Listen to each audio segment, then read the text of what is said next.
उसी के साथ में कन्या विश्व मोहिनी का विवाह कर दूंगा। नारद जी ने देखा कन्या तो खूब सुंदर सी दिखाई दे रही है। अब देखो आप भगवान की माया, कामदेव को जीतने वाले नारद उस कन्या के स्वरूप को देख करके थोड़ा सा लालायित हुए। शीलनिधि नाम के राजा ने बुला करके महात्मा को खूब पूजन आदि प्रदान किए। हाथ जोड़ करके कहा, नारद जी आप बड़े भारी ज्योतिषाचार्य हैं, आपको सब आता है, इसलिए आप ऐसा करिए, मेरी कन्या के लिए बताइए कि इनके लिए योग्य वर कौन है। आप सब जानते हैं। अब जब नारद जी ने कन्या का हाथ देखा तो उस हाथ में रेखाओं में ऐसा लिखा था कि इस कन्या के द्वारा जिसका वर्ण किया जाएगा वो विश्वजित होगा, अजित होगा, वो परम स्वतंत्र होगा, उसके समान दुनिया में कोई नहीं हो सकता, दुनिया में उसको कोई जीत नहीं सकता, ऐसे वर के साथ उनका विवाह होगा। तो नारद जी को लगा कि मेरे साथ विवाह ना हो जाए इसका तो कैसा रहेगा। तो देखिए तुलसीदास जी लिख रहे हैं, आन दिखाई नारद भूपति राजकुमार, कहूँ नाथ गुण दोष सब यही के हृदय विचार।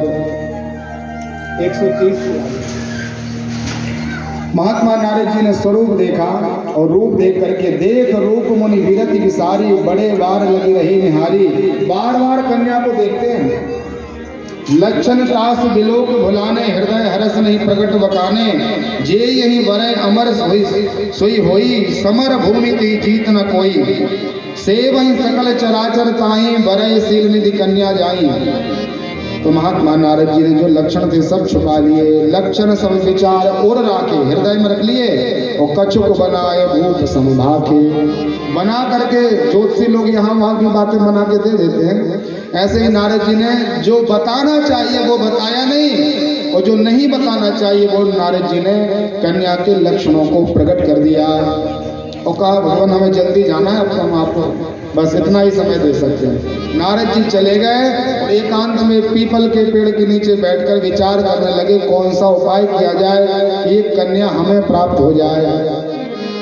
कामदेव को जीतने वाले महात्मा नारद क्या करें। तो नारद जी ने विचार किया, मोरे हित हरि सम नहीं कोई।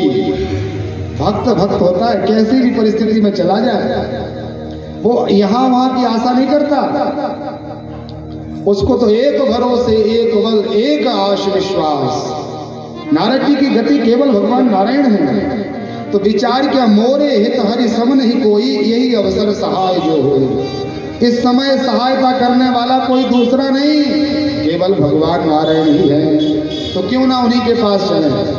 तो जल्दी जल्दी चल रहे थे तो भगवान ने विचार किया नारद जी ज्यादा थक जाएंगे वैकुंठ तक आने में, इसलिए अपन स्वयं चलो। तो भगवान ही बीच में मिल गए।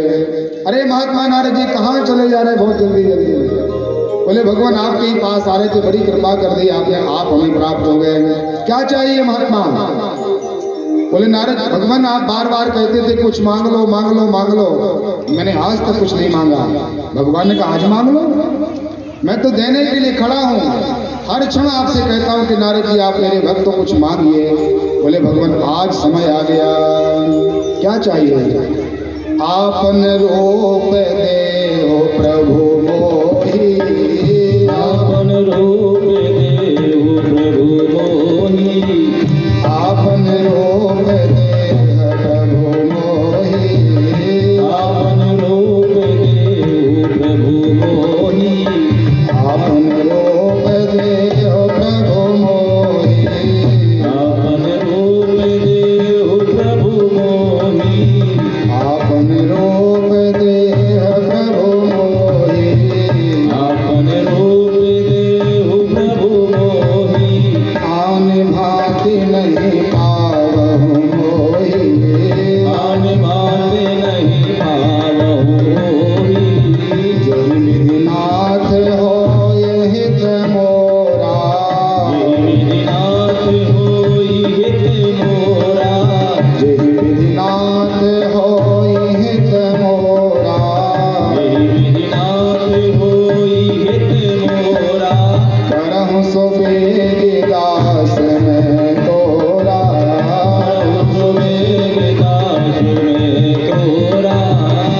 मायावल देख विशाला, निज मायावल देखी विशाला, ये हंस बोले दीन दयाला, ये हंस बोले दीन दयाला, ये हंस बोले दीन दयाला। एक एक चौपाई में हमारे लिए सूत्र है यहाँ। नारद जी ने कहा, भगवान आपन रूप देह प्रभु मोही।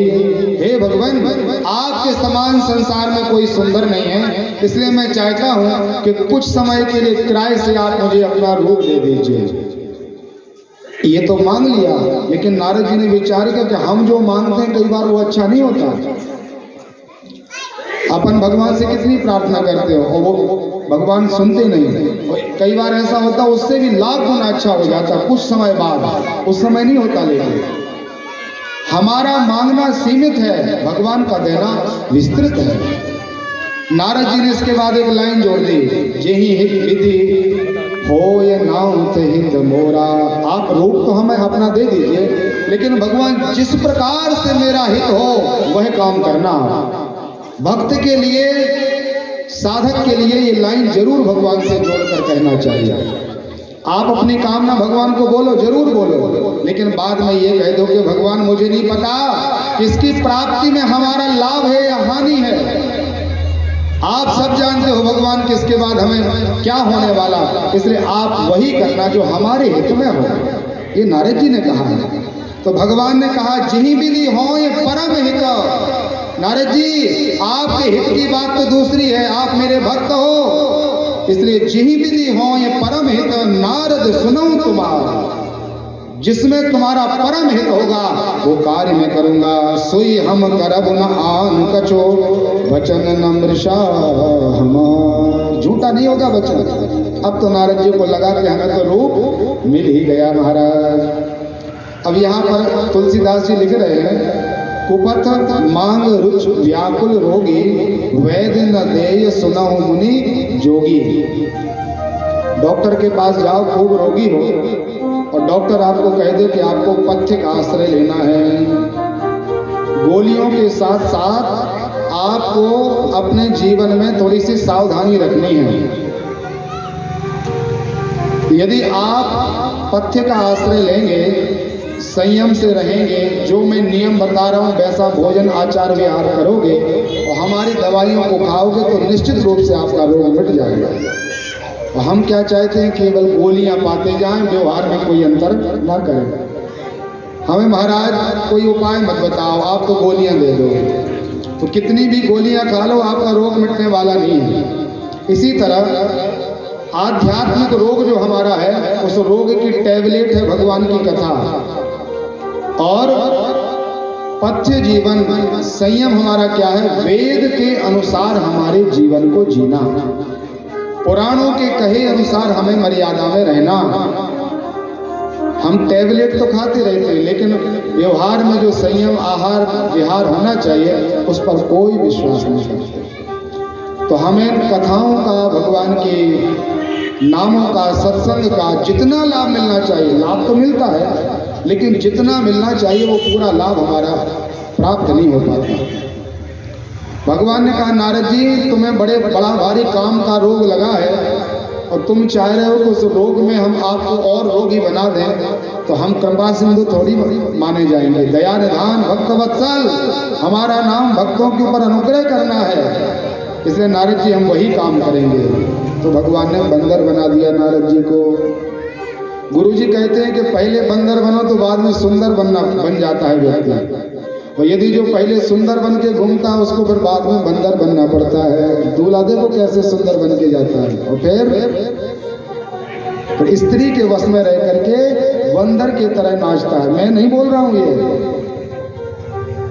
मेरा नहीं है ये भाव, ये महात्मा गोस्वामी तुलसीदास जी कहते हैं, न चाही नार मरकट की नाई। नारद जी को भगवान ने बंदर इसलिए बनाया कि नारद जी फिर आप सुंदर बनते रहोगे हर समय, और एक बार सुंदर बन जाओगे तो फिर स्त्री के बंदर बनना ही पड़ेगा। भगवान ने बंदर बना दिया। और एक बहुत बड़ी बात इसमें, भगवान अपने भक्त की कहीं पर किसी भी प्रकार से तौहीन नहीं कराते। भगवान अपने भक्त की लज्जा स्वयं रखते हैं। बंदर तो बनाया परमात्मा ने, लेकिन बंदर का स्वरूप केवल विश्वमोहिनी को दिखाई दिया और जितने लोग वहां पर बैठे थे सबको महात्मा नारद जी के स्वरूप का दर्शन हुआ। ये है भगवान की भक्त वत्सलता। जहां नारद जी का काम बनना है वो काम भी कराया। और दुनिया में उपहास हमारे भक्त का ना हो। तो बड़े बनते थे भगवान के भक्त, आज बंदर बन के घूम रहे हो। दुनिया तो दुनिया है, किसी को दिखाई नहीं दिया कि महात्मा नारद जी का स्वरूप अंदर का है। अब विश्व मोहिनी आगे आई। मरकट बदन भयंकर देही, देखत हृदय क्रोध भाते ही। उस कन्या ने विचार किया ये महात्मा नारद जी और आज एक बंदर के रूप में आए, क्या करें कहाँ जाएं। तो वो उस तरह भूल करके भी नहीं देखते। भगवान शिव जी ने अपने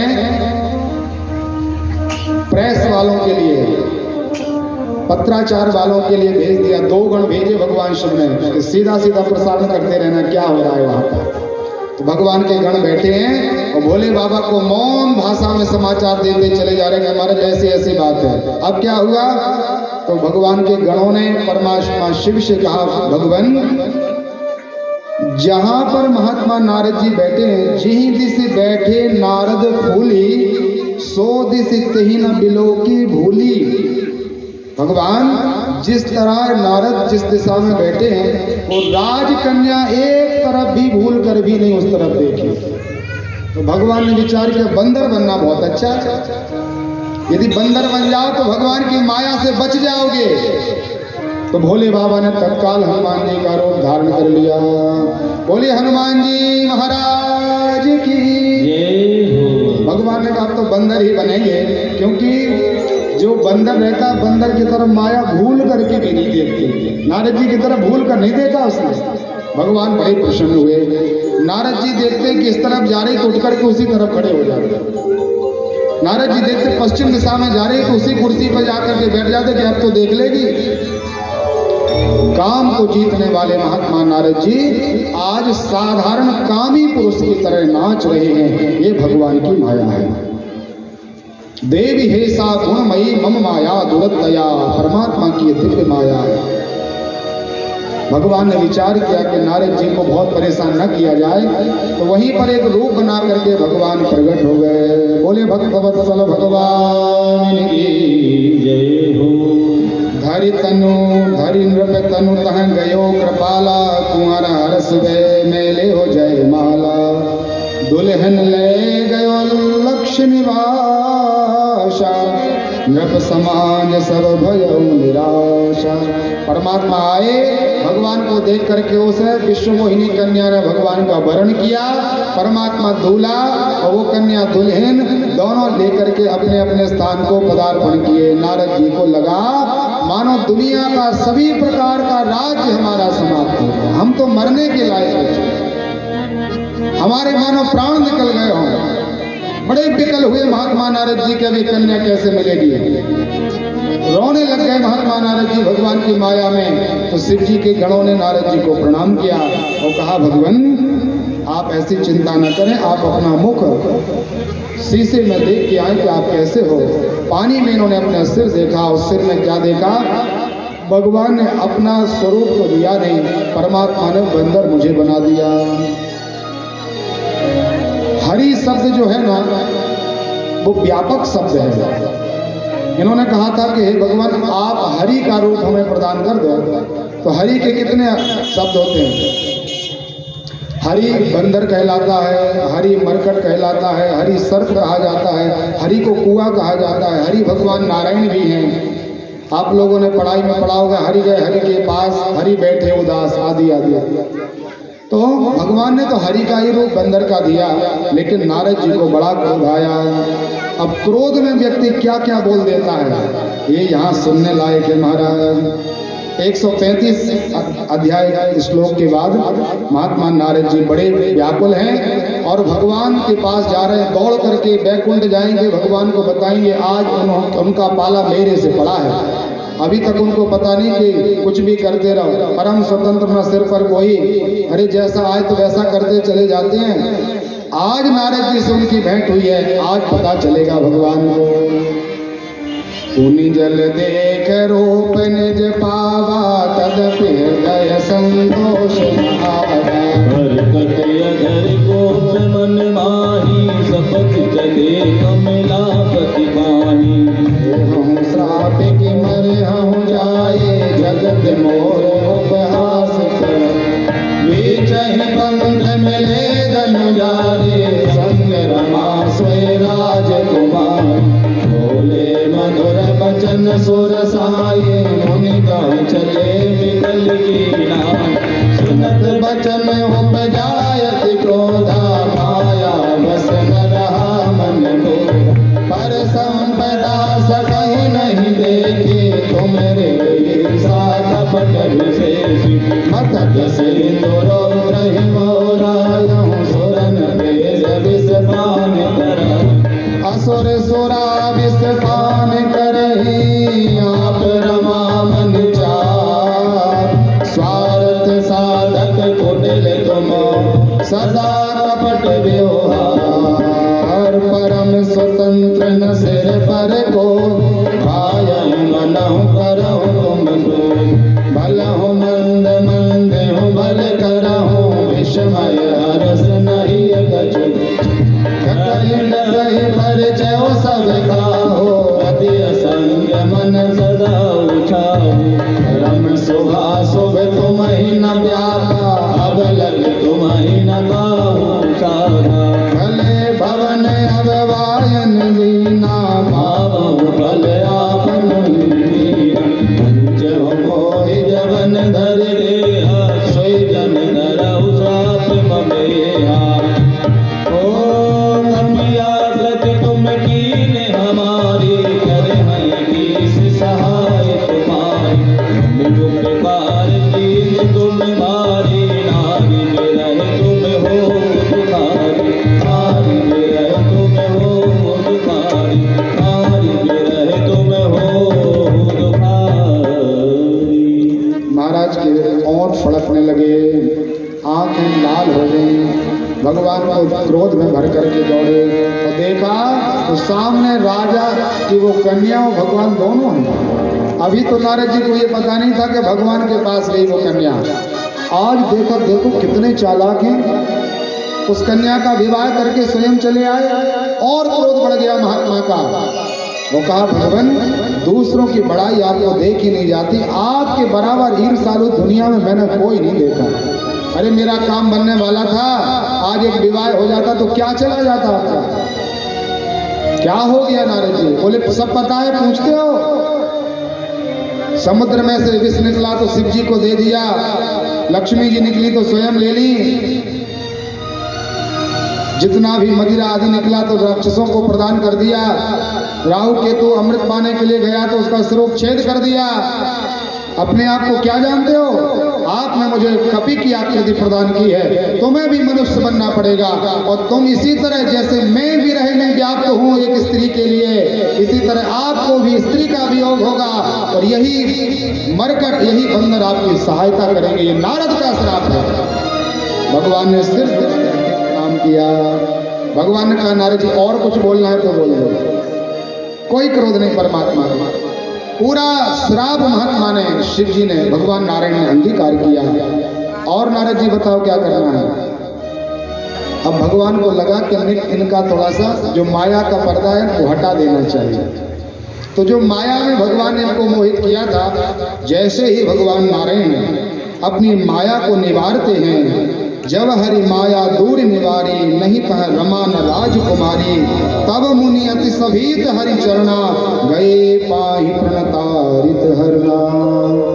भगवान ने माया हटा दी, माया रूपी पर्दा अलग कर दिया। परमात्मा और आत्मा के बीच में एक बहुत बड़ा पर्दा डला है। वो पर्दा क्या है? ये शरीर। भागवत जी में आप लोगों ने सुना होगा, भगवान कृष्ण ने 6 वर्ष में देवियों के चीरों का हरण किया था, वस्त्र चुराए थे परमात्मा ने। जब प्रातः काल हुआ तो उन्होंने देखा कि देखो सुबह होने वाली, कपड़े पहन के चलो पूजा करें। कपड़े मिले नहीं तो लगा भगवान के ही पास होंगे। तो एक देवी कहने लगी, हजारों वस्त्र पहन के भगवान के सामने चले जाओ तो निर्वस्त्र हैं अपने, और निर्वस्त्र भी परमात्मा के पास चले जाओ तो भगवान के लिए शरीर का कोई भाव नहीं, परमात्मा तो आत्मा का भाव रखते हैं। आत्मा और परमात्मा के बीच में शरीर पर्दा डला है। जब तक हमारा ज्ञान इस शरीर में रहता है कि हम शरीर हैं, तब तक भगवान को प्राप्त करना कठिन है। और जिस दिन पता चलता है कि हम शरीर नहीं, हम तो आत्मा हैं, नैनम छिंदन्ति शस्त्राणि नैनम दहति पावका, इस आत्मा को किसी भी प्रकार से कोई समाप्त नहीं कर सकता। ईश्वर अंश जीव अविनाशी, चेतन अमल सहज सुख राशि, हम सहज सुख की राशि हैं। जिस दिन ये पता चलता है, किसी क्रोधी व्यक्ति से कहो कि आप दिन भर क्रोध करो, आप बड़े क्रोधी बनते हो, कर पाएगा क्या? क्रोधियों का सरदार भी क्यों ना हो, लेकिन 2-4 घंटा भी क्रोध कर सकता है क्या? कितना क्रोध करेगा? आखिर अपने सहज स्वभाव में उसको वापस आना पड़ेगा। हम शरीर नहीं हैं। जैसे आप अपनी कोई भी वस्तु लेकर के बोलो कि महाराज मेरे पास ये मेरा मोबाइल है, तो ये किसका मोबाइल है? मेरा, मतलब मैं मोबाइल नहीं हूँ, ये मेरी वस्तु है।